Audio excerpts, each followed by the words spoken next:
এসেছে ভরসা অনুরব অনুরাগিনী অনুপ্রিয় সুখভাগিনী।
রজতপুর ইন্দ্রনারায়ণ বিদ্যাপীঠের ছাত্রছাত্রীরা পরিবেশন করল গুরুদেব রবীন্দ্রনাথের নৃত্য এবং সঙ্গীত।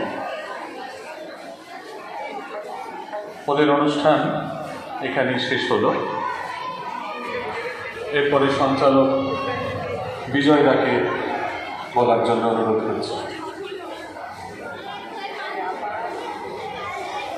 আমাদের অনুষ্ঠান চলবে, তার মাঝে আমরা আগেই বলেছি আমরা পেয়েছি বিশ্ববিখ্যাত মূকাভিনেতা এবং নাট্যশিল্পী পরিচালক নাট্য একাডেমির সদস্য মাননীয় রতন চক্রবর্তী মহাশয়। তিনি বৃক্ষরোপণ বর্ষামঙ্গলের ওপরে মাইম করতে করতে দর্শকদের মধ্যেই থাকবেন। তিনি মঞ্চে উঠবেন না বলেছেন, তিনি দর্শকদের মধ্যেই থাকবেন এবং সচেতনতার বার্তা মাইম দিয়ে প্রকাশ করছেন। সবাই যে যার নিজের জায়গায় বসে একটু দেখবেন, তাহলে ভালো লাগবে। ঠিক আছে। রজতপুর ইন্দ্রনারায়ণ বিদ্যাপীঠ এবং হারানো হিয়ার যৌথ উদ্যোগে আজকের বৃক্ষবন্দনা এবং বর্ষা মঙ্গল অনুষ্ঠান। আমাদের এই অনুষ্ঠানের যে তৃতীয় পর্যায়, এখানে আমরা যারা উপস্থিত রয়েছি, আপনারা যারা এখানে রয়েছেন, তাদের সকলকে সকলের পক্ষ থেকে শুভেচ্ছা, অভিনন্দন, নমস্কার জানিয়ে আমরা শুরু করছি।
ঘোষণা করে নিই, যারা এখানে 5-6-এর ছেলেমেয়েরা আছো, পঞ্চম এবং ষষ্ঠ শ্রেণীর ছাত্রছাত্রীরা, তোমাদের ওখানে 3 খাবার ঘরে তোমরা চলে যাও, তোমরা ওখানে খেতে বসবে। 5 এবং 6 পঞ্চম এবং ষষ্ঠ শ্রেণীর ছেলেমেয়েরা তোমরা ওখানে খেতে বসবে, বাকিরা এখানে থাকবে।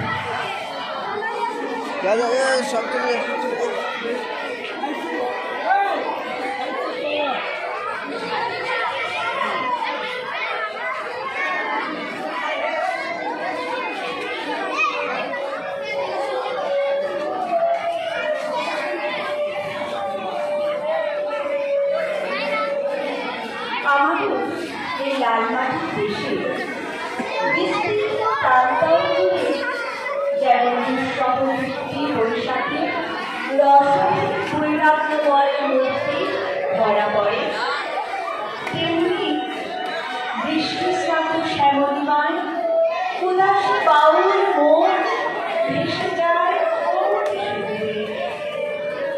রবীন্দ্রনাথ তার কবিতায় গানের চিঠিতে প্রবন্ধে বর্ষার জয়গান করেছেন, আর সেই বর্ষা শান্তিনিকেতনের বর্ষা। ভুবনডাঙ্গার মাঠে বর্ষা যখন ভৈরব হরষে আবির্ভূত হয়, তখনই কবিচিত্ত হরষিত হয়। বর্ষা প্রতি শান্তিনিকেতনের বিশাল নির্জনতার মধ্যে তার নব বাড়ি করার কল্পনা আঁকে। কোথাও গহ্বর খোদাই করে বাড়ি নুড়ির স্তূপ